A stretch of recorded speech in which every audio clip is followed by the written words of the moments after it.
الله من حاجة تجيبك على الناس، ومن عزته نفسه ما طابت له سنينه. ترى الغنى ما هو دراهم وحسن اللباس، وش فايدة من زاد ماله ونفسه تهينه.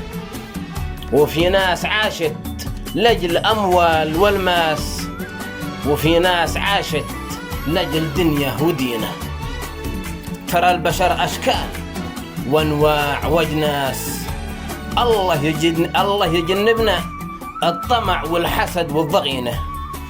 عزيز النفس لو زاد همه ما يوطي لحد راس، ولا طاح الجمل انا اشهد انها تكثر سكاكينه.